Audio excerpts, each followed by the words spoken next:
അപ്പം നമുക്ക് മൂവി നൈറ്റ്സിന് വേണ്ടിയിട്ടൊരു പോപ്കോൺ സെറ്റാക്കിയാലോ? അങ്ങനെ നമ്മൾ സ്റ്റൗ ഒക്കെ ഓൺ ചെയ്ത് പാൻ അടുപ്പത്തോട്ട് വയ്ക്കുന്നു. പാൻ ചൂടായി കഴിയുമ്പം നമ്മുടെ ബട്ടർ അങ്ങോട്ട് ഇടുക. ബട്ടർ ഒന്ന് മെൽറ്റായി തുടങ്ങിയെന്ന് തോന്നുമ്പം ഒന്ന് സ്പ്രെഡാക്കി എല്ലായിടവും ഒന്ന് എത്തിച്ചു കൊടുക്കുക. ആൻഡ് ഇവിടെ ഞാനൊരു ബൗൾ പോപ്കോണിന് വേണ്ടിയിട്ട് half A cup of Colonel's ആട്ടോ എടുത്തത്. പിന്നെ അങ്ങനെ ഈ പോപ്കോൺ എടുത്ത് ഈ മെൽറ്റായ ബട്ടറിലോട്ട് ഇട്ടിട്ട് ഒന്ന് നന്നായിട്ട് മിക്സ് ചെയ്ത് ആ ബട്ടർ എല്ലായിടത്തും എത്തുന്ന പോലെ ഒന്ന് ഇളക്കി കൊടുക്കാം. ആൻഡ് ദെൻ നമുക്ക് ആവശ്യത്തിനുള്ള ഉപ്പെടുക്കാം. ഉപ്പെടുത്തതിന് ശേഷം ഈ മെൽറ്റായ ബട്ടറും പോപ്കോണും കൂടെ മിക്സ് ആക്കിയതിനകത്തോട്ട് ആ ഉപ്പ് ഇട്ട് കൊടുക്കാം.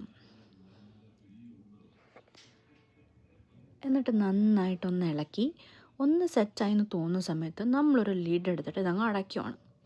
ആൻഡ് ദെൻ വെയിറ്റിംഗ് ആണ്. വെയിറ്റിംഗ് ഫോർ ആ പോപ്കോൺസ് ടു ബേസ്റ്റ്. അങ്ങനെ പോപ്കോണൊക്കെ ഒരു 2-3 മിനിറ്റ് കഴിയുമ്പം അവിടെ പോപ്കോണായിട്ട് വരുന്ന നമുക്ക് കാണാൻ പറ്റും.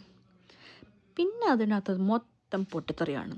എല്ലാ പോപ്കോൺസും പൊട്ടിത്തെറിച്ച് കഴിയുന്നതുവരെ വെയിറ്റ് ചെയ്യുക. എന്നിട്ട് മാത്രം അടപ്പെടുക്കുക, അല്ലെങ്കിൽ പകുതി മുക്കാലും വെളിയിൽ പോവും. നമ്മുടെ പോപ്കോൺ കുട്ടന്മാർ റെഡിയാണ്. പിന്നെ അവിടെ നമുക്ക് ആവശ്യാനുസരണം നമ്മുടെ ബൗളിലോട്ട് ഇടുക, കഴിക്കുക.